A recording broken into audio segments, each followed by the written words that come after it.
This podcast is brought to you by Most Valuable Podcasts, leading the league in podcasting entertainment.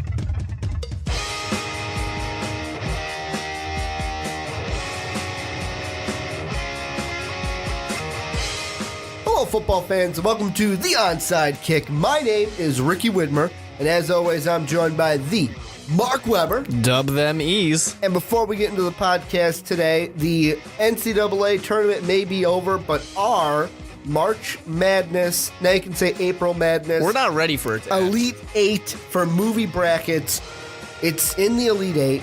We had some upsets. I don't think 1 seed. The 1 and 2 seeds are all gone, Mark. They're gone. Bye-bye. This is basically the opposite of the NCAA tournament where we had a 1-1 matchup at the end. Yep, no, this We're is done going to with be that. no 1 seeds. Check out the link below to vote on the remaining 8 movies to see who makes it to the Final Four. But Mark, today on the Onside Kick, no doubt, we got another mock draft. Of course. Seems everybody loves the mock draft. Well, we're getting close. It's about 20-some days, depending on when you're listening to this. Assuming you're not listening to it way in the future here. But 20-some days until this draft happens. We're all excited. We're all wondering what's going to happen. Quite a few rumors going on. See, and this is, before we get into the mock draft, I just want to bring this up. This is what I liked. Last year, I hated it because if we were still on last year's schedule, we would have another month. We'd be more than 2 months away from this draft, and it would be like at And the this end. one still feels late. Well, it still does feel late. It's because of last year. Last year it felt late. This one feels late, but I think it's because we had a late Easter. Yeah. I think that's why, especially for me. But this mock draft, we're looking at NFL.com's Brian Baldinger. And the first thing, he's got Jameis Winston going number 1. Who doesn't? But Marcus Mariota, second quarterback off the board, 20th to the Eagles. I feel, to be honest, I'm not going to criticize Brian Baldinger's mock draft, really. Did he want to be that guy? I think he kind of wanted to be that guy. And I think I made the joke to you before we started the podcast. He said, all right, pick number 1. Marcus Mariota, the Philadelphia Eagles at 20. Mm-hmm. All right, now what's Tampa Bay going to do? I feel like that's how it went. Like he just said, this is going to happen no matter what, and I'm going to make it work. But, this mock draft, let's say he did there are some weird Well, things that happen, too. I feel personally, if Mariota's still on the board, the Titans, think about it. The Titans are, to me, a 50-50. Let's say they pass. I say it's about 75-25 Redskins, then 99-1%. He ain't getting past the Jets. No, I doubt He's it. not getting past the Jets. I can't see. I'm sure the Jets would love. The only reason why I think the Jets might pass is if that number 1 whoever they have on their board, number 1 on defense, is sitting there. And let's say they really thought that Jacksonville, Oakland, Washington, they really thought one of these guys were going to take him. Because, I'm looking after the Jets. Let's say he does get past the Jets. The impossible happens. Bears aren't going to take him. If you don't believe the rumors right now. If you're a Bears fan, you maybe, the contingency in Chicago may be, you know what, take him, because I don't like Jay. Although there's also that contingency that's like, no, Jay's our guy. And maybe it's something to get into more when we talk about the Tennessee Titans. But there are the trade. Bring it up now. They do have the trade rumors, supposedly. They've been kind of sitting around for over the weekend, basically. No, and it was even before today, even before this week. They're getting stronger now. Well, and it was when that whole deadline came where, if the Bears didn't trade Jay Cutler before such and such date, they'd have to pay him for sure next season. But I think that the Titans were the team that everyone talked about. Yeah, and now they're very much two things are happening. Right now, there's the reports of the Tennessee Titans want to move. It's not like they're interested in moving. It's they want to move. But the asterisk in that is they're asking for a lot. And understandably so. Yeah, they have the second overall pick in a... If you don't get Marcus Mariota, you can get Bryce Petty. You can get Brett Hundley. But after that, it's, you know what? This isn't a deep court. They were saying yesterday that on ESPN that this could be the first time in X amount of years that we have a single-digit quarterback draft. That there are under 10 quarterbacks drafted in the entire draft. That'd be interesting for sure. Then the other part of that is that there's now, once again, reports of Bears' interest in Marcus Mariota is only getting higher. Like, they're only getting more and more interested in him as this days are progressing, which I honestly think one or two things, smoke screened or, yeah, the Bears are kind of interested. He's a great athlete. Well, and we don't have a spot for not him. just that. I'm going to speak as the non-Bears fan that lives in Chicago. If you have a chance to get Marcus Mariota, I don't care if you have to trade Jay Cutler to do it. You do it. You do it. I disagree because I mean the problem is here's my problem with that. The problem's Jay Cutler. You're not going to win. But you're if we not going to had win a Super Bowl with Jay. Here's the thing though, you're not going to win a Super Bowl with Marcus Mariota. Well, I'm not saying you will, but for sure, Jay's not winning a Super Bowl. But what's the point of wasting the 7th round pick on a guy who's not going to do anything for you either? At least in this case, this is my thought. The potential's high. You have. I disagree, but I think you have. If you get Marcus Mariota now, you have to get rid of Jay Cutler. That's a given. Then day one, we see how Marcus Mariota Jay starts with the guy sitting behind him. Marcus Mariota starts under center because this is John Fox. He's starting under center. Day one. That kid is not going to last 2-3 years in the NFL. Hey, maybe John Fox is going to use Matt Forte. And then what do you do? What do you do then, Ricky? Jimmy Clausen is the answer in that case. You still got David Fales. Jimmy Clausen won the job over David Fales. But I am not trying to criticize Marcus Mariota too much. I am being a little over exaggerated. He does need, I would say it's just not going to work in the system. I would say a year to and kind of. I'll give you that. If the Bears somehow at pick 7, Marcus Mariota's on the board, our defensive players we like, they're gone, and the Bears say, we're not getting rid of Jay Cutler. We're going to take Marcus Mariota though. And then Marcus, hey, you sit 1 year, maybe 2 years. Maybe you tell Jay 2 years, but you're telling Marcus Mariota, hey, you can sit 1 year. Yeah. Sit 1 year. Just learn how to be under center. Learn how this whole thing works. That might be understandable. I don't agree with it, but it might be understandable.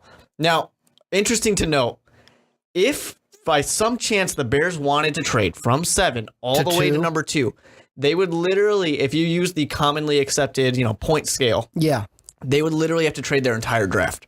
Really? They would trade every pick to go from 7 to 2. That's crazy. I mean, that's assuming they don't package other ones or something. Yeah. Like that's how much they have to give up. So with that being said, like they would have to give up this year's first, probably next year's first. I've said it before, and I'm going to say it again.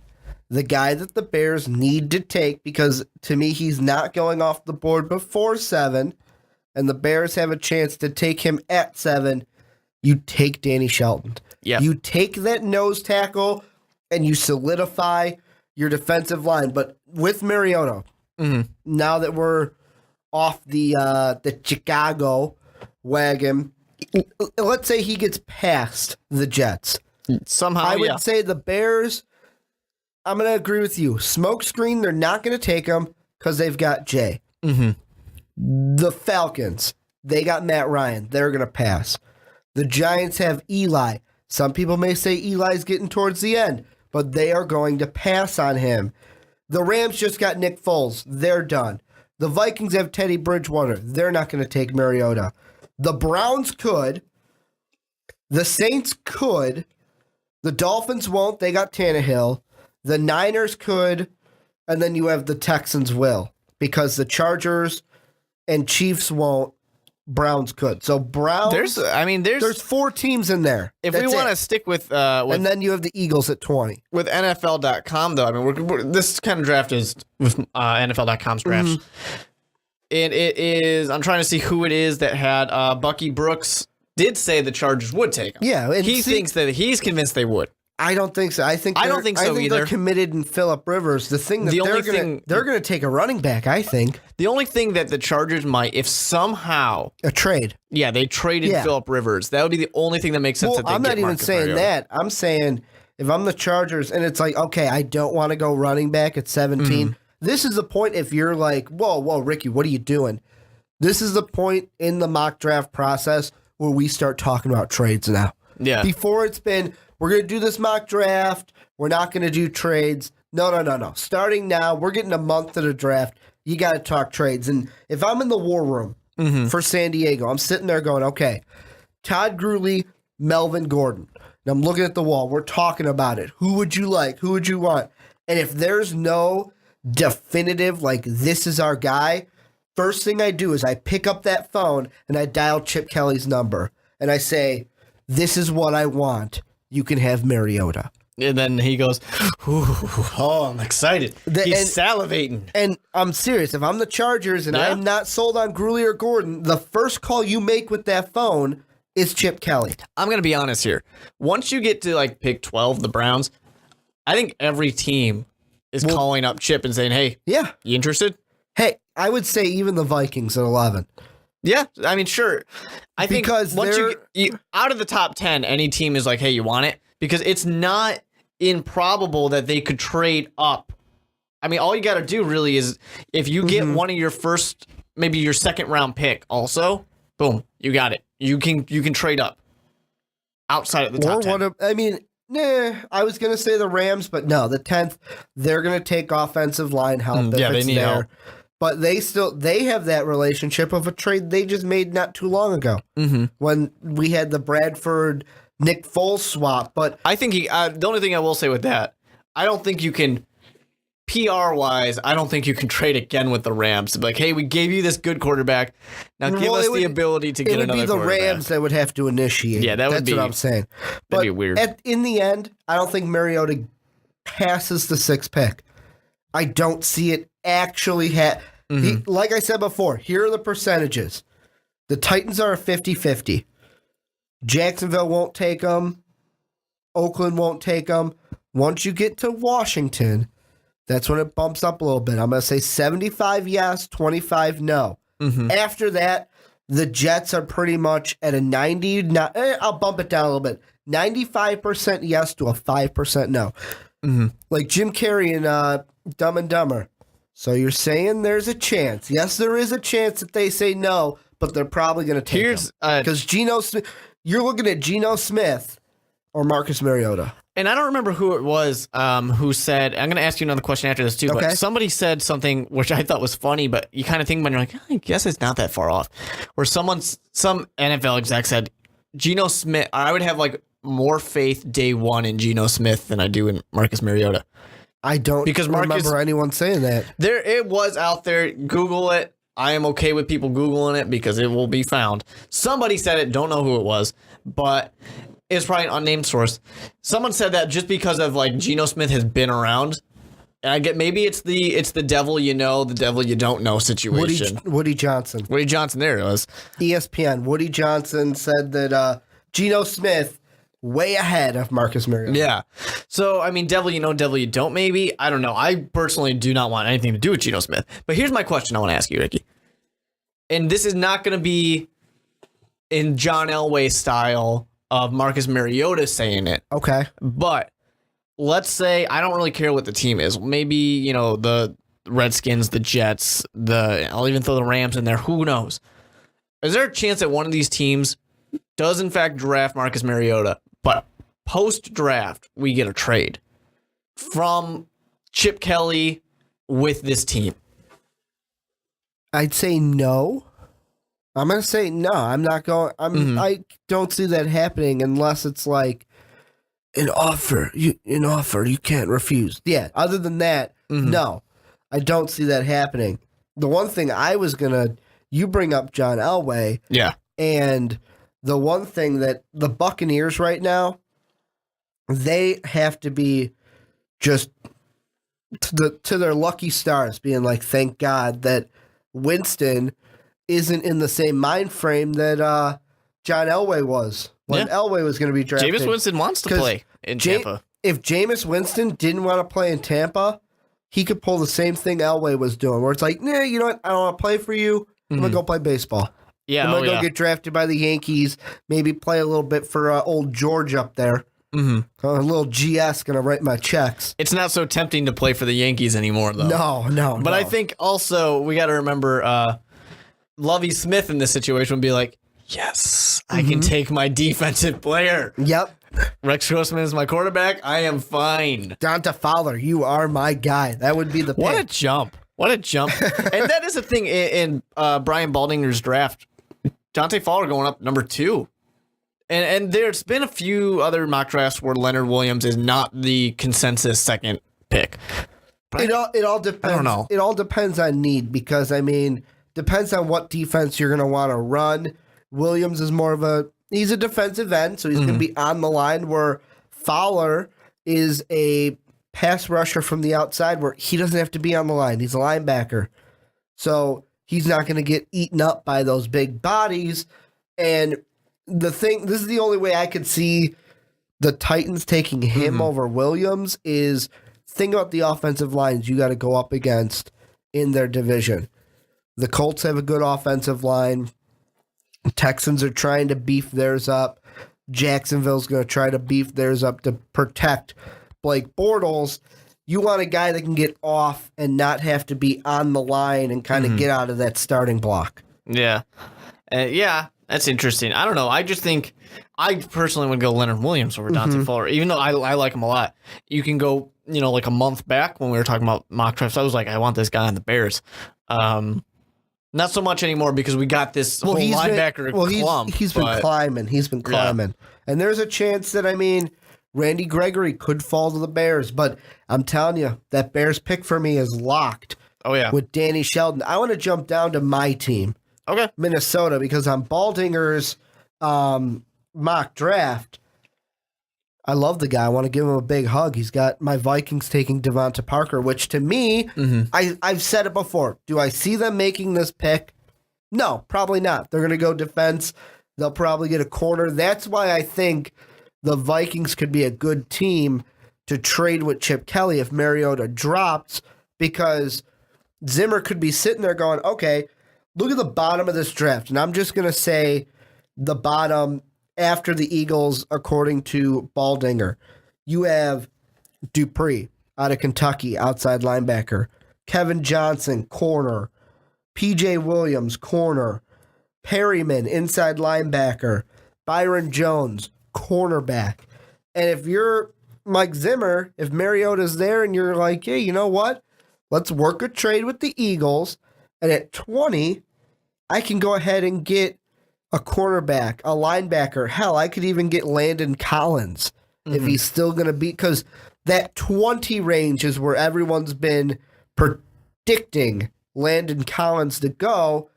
If it's really, I want to beef up my defense, if Mariota's there, Vikings are calling the Eagles. Yeah, it's possible. I think that's a little, you got to do what you got to do, but it's a little high to trade up, I think. Chip Kelly would see, and this is the thing. I know we're talking a lot about this. Just, it's kind of a conspiracy theory that Oregon Duck Chip Kelly, but this is where teams can get the better of Chip Kelly, because I feel like Chip wants Mariota so bad because he's Oregon green. If Mariota didn't go to Oregon, let's say he played at Hawaii, Chip Kelly, he's not even on. Well, he's on the radar, but it's not like a big red spot on the radar. Plus, you sit there and you think, you don't get Andrew Luck. There's no Andrew Luck in this draft. And there's not going to be an Andrew Luck anytime soon. You're never going to be able to get this guy. But what you can do is get somebody who already knows your system.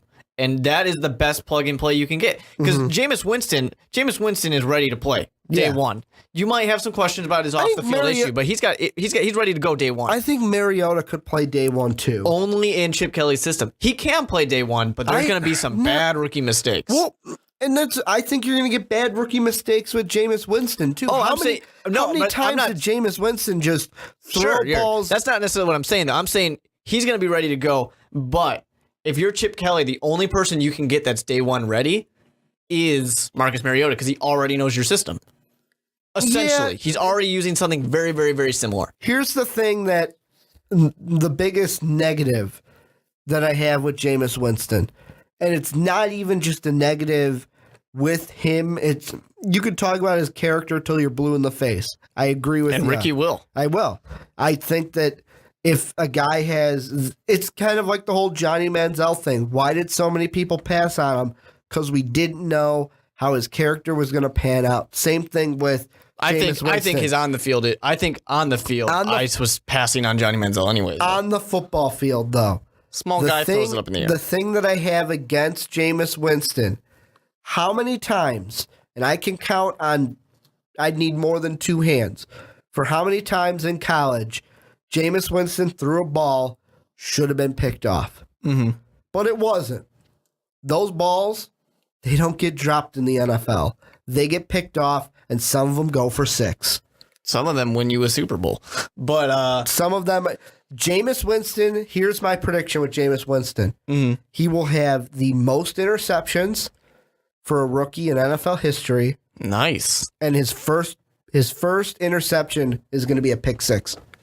I don't know. I'm not going that hard on that. That's a bold prediction. Bold prediction. That's a Ricky prediction, to be fair. Bold prediction. Hashtag Ricky prediction, really. I love bold predictions. And I will say, I just think Marcus Mariota, I think he's got what he needs to start day one. Mm-hmm. And the only way I think that Mariota will also have that is if he does go to Chip Kelly. And that's why the one thing where we all joke about Chip Kelly getting his Eagles, or his Ducks, I'm sorry. Well, Ducks grew up to become Eagles. He's taking those Ducks and molding them. Shaves their heads so they can become a bald eagle. Yeah.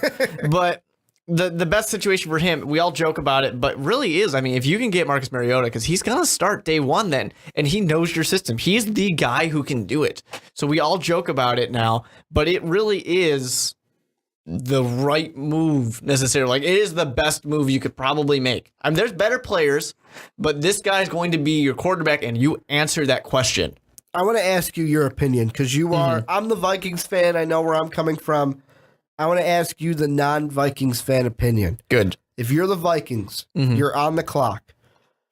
You have to pick between, let's say, who's a defensive player we can take? You want Trey Waynes, quarterback, Michigan State, or Devonta Parker, wide receiver, Louisville. What's going through your mind?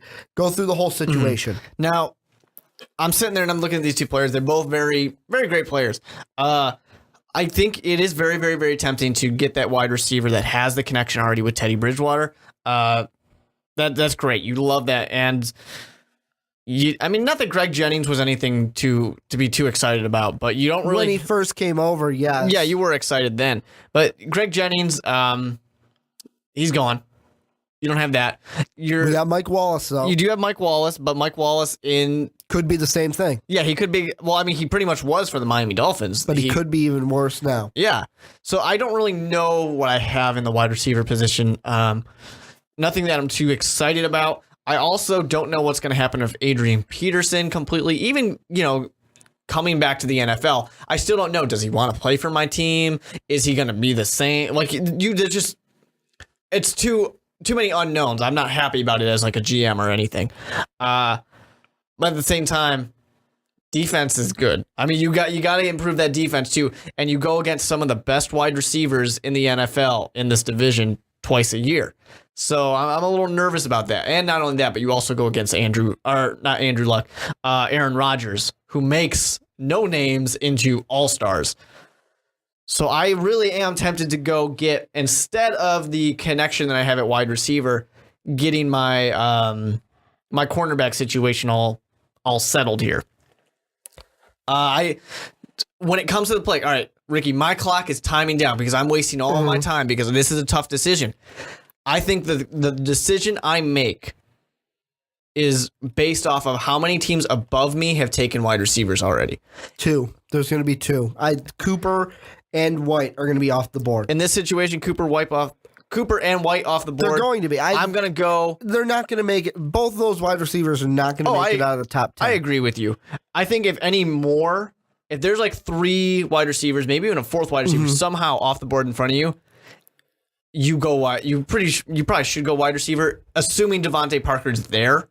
Somehow other guys pass in front of him, but that's probably not going to happen. See, I would go with I'd go Trey Waynes. See, I'm the opposite. I say there is something that is it's too good, maybe too good to be true, but it's too good to pass up. Get this wide receiver in there.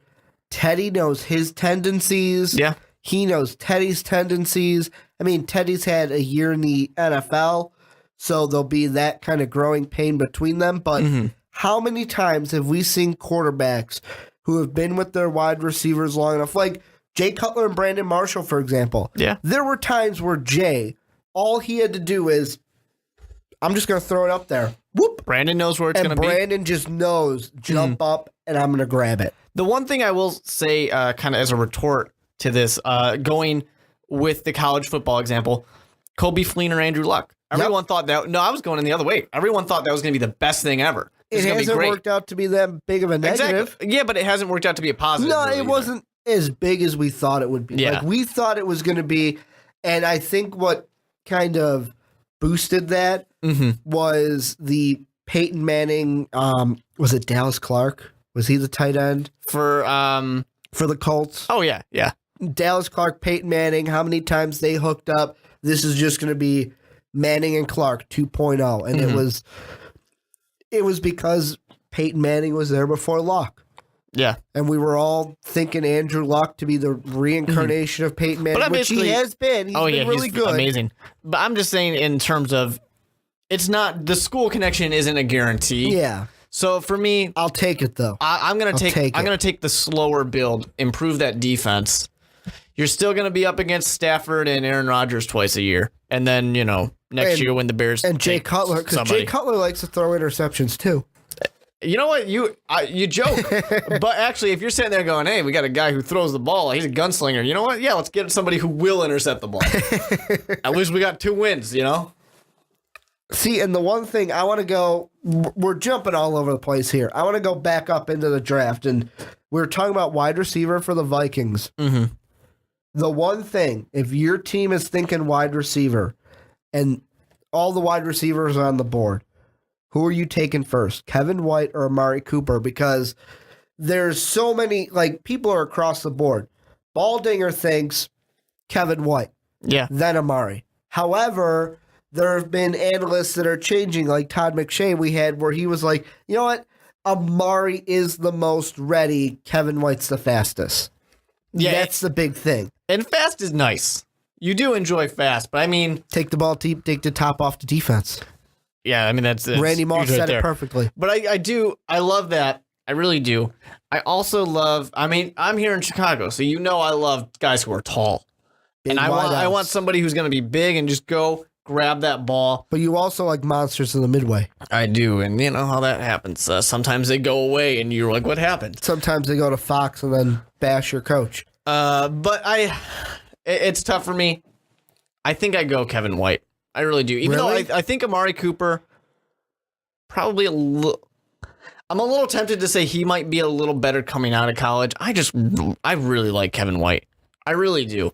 And it's a tough decision. And I don't think there's really a wrong decision in this one. I wouldn't get angry at whoever makes whichever pick. Mm-hmm. Really, I would be like, okay, yeah, you probably are making a smart choice. But 6'3", that's fantastic. I love it so much. I'm so excited to have a guy who is taller than your cornerbacks, because I guarantee he's taller than your cornerbacks, and he can just go in the end zone, jump, hands up in the air. He's got the ball. See, and I'm looking right now at his NFL.com kind of profile and the NFL comparisons that they have for both these guys. Kevin White, they're comparing him to DeAndre Hopkins of the Houston Texans. Amari Cooper, his NFL comparison, it's a big one to live up to, Marvin Harrison. Yeah, that's kind of those are unfair comparisons right there. Because you got who would you want? Marvin Harrison or Hopkins? Harrison.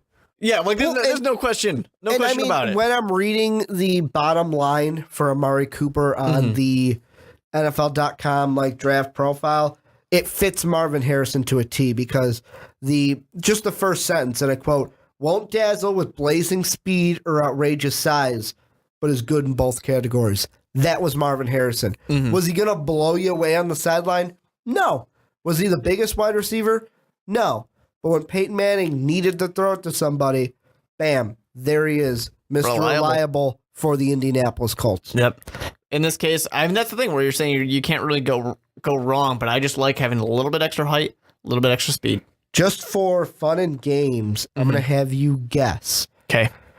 Or not guess. This is what we're going to do. We're going to play Ricky's favorite game. Jameis Winston. If you were to give him an NFL comparison, who's it going to be? And then I'll tell you what NFL.com has.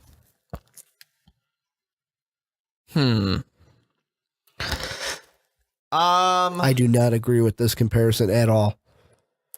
I want to just go with somebody who I'm pulling a Matt Ryan. No. Right division, though. Right division. So who do we got? Trying to think of who else in this division I'm going to like. 2 Super Bowls. 2 Super Bowls. So I'm blanking on who Eli. else? Oh, Eli Manning. Eli Manning is an NFL comparison to Jameis Winston. Here's the thing. I would not even think to compare someone to Eli Manning. So when you say the NFL comparisons, like, that's not even someone that registers in my mind. But I mean, maybe if you're thinking like his size and stuff, but no, I would say Eli coming out of college, light years better than what I think of Jameis Winston. Oh, yeah. Here's one that I'm more familiar, and I feel like, okay, this is right. I'll give you a division for Marcus Mariota's. Okay. The NFC West. Russell Wilson. Nope. Wrong team. Kaepernick. I would rather have the comparison to Russell Wilson. That one I can kind of see because, okay, mobile quarterback, works in the shot. Well, Colin Kaepernick was the pistol offense of Nevada, which you either love or hate the pistol, but yeah, I was just a little fun game, NFL comparisons. What about, we talked about the Chargers already. Let's look later in this draft. Let's see 27 through 32. Actually, 28 through 32, because we know the Cowboys are going to take, if the Chargers whichever take running back Gruley, is there. Yeah. They're going to take Gordon. If Gruley and Gordon are still there, they're going to take one of them. 28 through 32. So we have the Broncos, the Colts, Packers, Saints, because they got the Seahawk pick. Yep.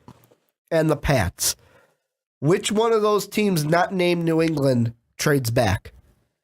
Because we know New England is like the most obvious to trade back and get more picks. For sure. Get more like 5th and 4th round, maybe 5th round picks. Just give me some 7th. I don't care. I'll take them. I actually think I want to add one thing to this. I think the Saints might have the ability to trade up. From 31. They got 2 first-round picks. Package that in their second to move up to like maybe 26, 25. They can pull 28. They could pull something like that off. I mean, they also have the 13th pick too. If they want to get really high into the top 10, that's possible. Don't think that's going to happen, but I do think they could trade up. For somebody else who would trade down, I might go. Go with the Colts. I'm saying trade out of the first round. Yeah, I might go with the Colts. Well, and I mean with the Colts, and you look at, okay, the Broncos got a new head coach, but new head coach wants to use his pick. They're pretty much Broncos, Colts. I'm going to say Packers and Pats, playoff ready. Yeah, they do not need a first round pick to make their team that much better. Does it help? Yeah, it'll help, but and I think. I mean, taking the Saints out of the equation here, when you have the Broncos, you have the Colts, the Patriots, and the Packers. The Colts are the one that don't really fit in as well talent-wise. They have more that they have to really address. So I think they could benefit from trading back, getting more picks in this situation. Some kind of more, I mean, they're not going to be your studs, but some kind of guys to help add some depth, because really when it came, I mean, we all saw Patriots versus Colts. Yeah. The Colts were outmatched. I mean, they were just completely outclassed. Besides Andrew Luck, that team did not deserve to be on the same field as the Super Bowl winning Patriots out there. Here's a thing that I'm thinking about, and it's stewing in my brain. If the situation happens, and let's say the Chargers don't go running back, which I would think is asinine, and you got to take a running back if you're the Chargers, but let's say they don't. And the Cowboys are sitting there, we got 2 to pick from now? Yeah. And Jerry Jones is happier than a kid on Christmas or Passover or Easter, whatever. Pick your holiday. Birthday. Birthday. He's happier than a kid on his birthday. And he picks one of the running backs, just X running back here. Here's what I think is going to happen. Okay. One of the teams early on in the second round, maybe not that early, maybe like mid after top 10 pick in the second round, is sitting there going, I didn't expect that guy to be on the board. Let's look at our needs. Yeah, there's a running back. We could use one. Let's trade up and get him in the first round.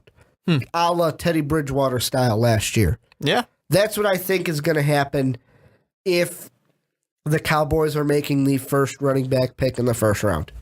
Still going to have two, but if one of them is there 28 through 32, that's the trade up we see to get a running back. Definitely possible. Do you think, I don't know, this one's a little rough, but do you think that the Browns might try and get back in? Make a third pick in the first round to get a running back, because they need a running back too. Yes. Because they got Richardson. Yeah. Weren't they supposed to get Frank Gore? No, Gore was supposed to go to the Eagles, and then he went to the Colts. But they were in on they were trying to get Frank Gore. Yeah, they were trying to get somebody to help out. I could see it happening. I mean, that's a solid weapon right there that makes it to where you don't have to worry about your quarterback situation as much. And I think the Browns right now aren't thinking about it because nobody's thinking that Gurley and Gordon are going to be on the board past pick 27. Yeah. But hey, it's the draft. You never know what could happen. But if they are, look at Geno Smith fell in recent drafts. Teddy Bridgewater fell. Johnny Manziel fell. Yep. Guys fall for the most weirdest of reasons. Are there anybody on this draft that you think we need to hit? Any picks that are jumping out at you like, whoa, I don't agree with that guy? I mean, I think that we kind of hinted at him before, but I think Landon Collins, draft day, I think he goes higher than where he's kind of in this mid-20 range. To me, I think that, because I was looking at that pick too, and I think part of it has to be that Baldinger just said, man, Collins to the Steelers would be a good pick. Oh, it'd be a great pick. Like, could you imagine him on the steel curtain, get that defense back, Mike Tomlin's happy? I think he goes before that. If the Eagles don't take him at 20, he goes, who's 21? 21, that's you're going to have the Bengals. They'll take him. The Bengals. They'll take him. I know they may take, actually, they may need outside linebacker help before that, but he's not going to be on the board where the Steelers are. That's for sure. The one pick that I think that is kind of interesting is the Texans pick.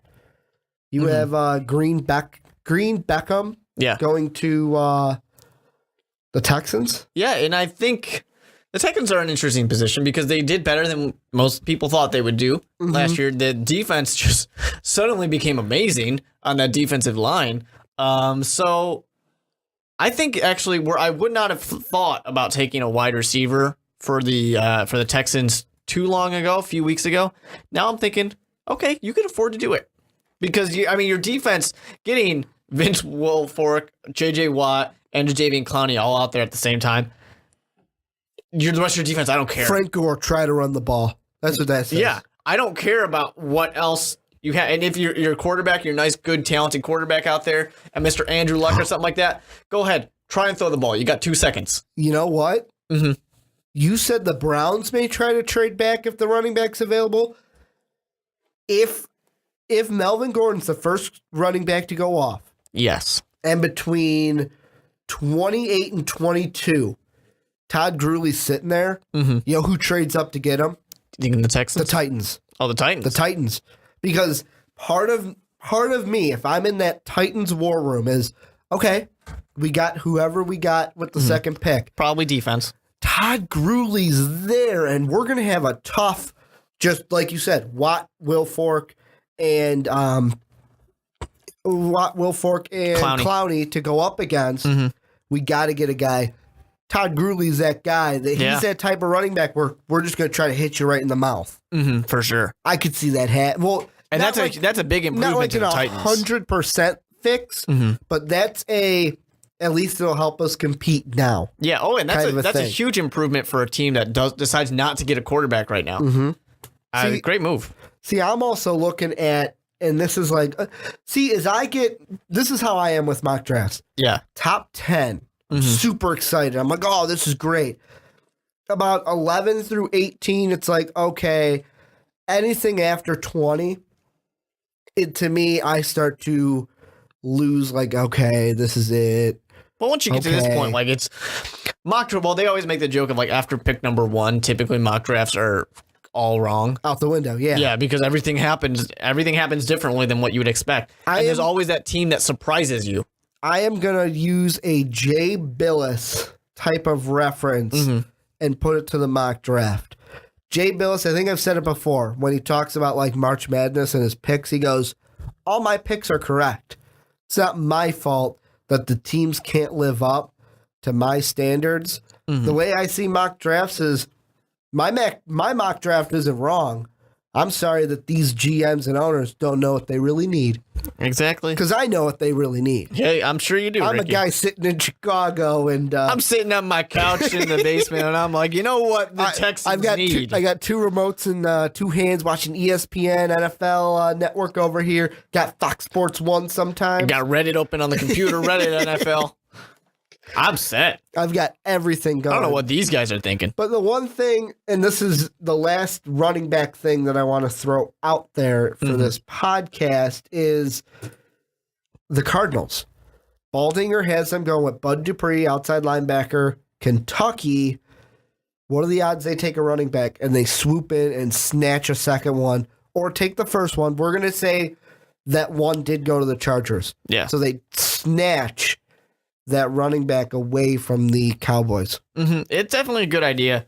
I mean, I don't know what for the offense of the Arizona Cardinals. I don't think they get over the hump until they have somebody that's not Carson Palmer. Because Carson Palmer, we all know that on the onside kick, we all like Carson Palmer, but the guy's got no knees. Yeah. So what's he gonna do out there? Every season he's basically an injury waiting to happen. So, I mean, getting some pressure off of him and just really, really improving your run game, solid move. I don't disagree with it. But I also still like to subscribe to the theory that, man, is that defense great? I want to keep improving it. Here's the thing I think of with the Cardinals for a running back. I feel like everybody was like picking up steam on them, maybe drafting a running back when there were rumors of, okay, man, they could go out and they could trade for AP. And everyone's like, oh, well, then they need a running back. They do need a running back, but it's that lesser need. Yeah. Where it's only a top need if, hey, I can trade for AP, then why not? Why not go for it? Sure. I mean, who wasn't interested? I mean, it's even, Adrian Peterson, Peyton Manning are different players, obviously, but when Peyton Manning was available, everybody wanted him. I don't care who your quarterback is. Everybody wanted him. Except for, like, the Patriots. Don't care who your quarterback is. Everybody wants Peyton Manning. No, I would say the Saints didn't want him. Patriots, no, there was like 5. Packers. There was like 5 teams, yeah. 5. Yeah. The Giants, to me, what would that have been if Peyton Manning gets signed by the Giants? Brother. Eli goes to the bench. Big brother's in town. Then you know what Eli does? He goes, oh, let me just polish up these 2 rings right here. Oh, Peyton, how many rings you got? Just 1? Oh, okay. The same thing that happened to Brock Osweiler would have happened to Eli, except Eli would have been wearing his rings while doing it. He would just wear his rings on the sideline every day. If I'm Eli Manning, every family party and every holiday, I wear my rings. Do you think he's like Ruxin? I would be. When Ruxin had the championship ring on the league? I would wear that ring every day. He just goes to the table and puts the ring out there, has Peyton kiss it. Kiss the ring. Sometimes you got to kiss the ring. But before we close up, is there any last thoughts that you have on Brian Baldinger's mock draft? I mean, the only last thoughts I really have on it, I don't have too many big complaints or anything like that. Just a lot of what we kinda, who would go where and trades. Yeah, for sure. I think at this point, too, we talk about how we start talking about trades. I'm excited to see some of the mock drafts that actually do deal in trades and are not like the weird, obscure ones by some random blog. We're going to do one of those. We're going to have coming out in the next, I think next week we decided we're going to come out with our 2.0 mock draft. Then the week of the draft, we're going to come out with our final draft. I'm just going to say, no, let's do trades on both of those. Okay. Let's start doing trades. So next week, you guys can circle the calendars now. That's when our 2.0 mock draft will come out, and 3.0 will be the week of the 26th. Is that it? It's the last week. It's the Tuesday before the draft. So just check that out. I want to thank you guys all for listening. Make sure to hit up our Facebook, our Twitter, at Most Valuable Pod. I'm at Ricky Widmer. Mark is at the with 2 E's. Yep, double them E's. Weber. Make sure to check out our Patreon page, patreon.com/Most Valuable Podcast. YouTube channel, Twitch channel. We're also on Tumblr, I think. Mark is kind of doing that. We're all over the place. Follow us anywhere. Get all of our stuff, A Graphic Conversation, all the other great podcasts. The new one, college basketball fans, college football fans, we'll be rolling out a college podcast later this spring, you could say. Yeah, Later mid-spring. this May, early June, so be on the watch out for that. I want to thank you guys all for listening. Check out our sports movie bracket too. Vote in the link down below if you're listening on SoundCloud or YouTube. And as always, have a good day, everybody. Thank you for listening to this MVP podcast.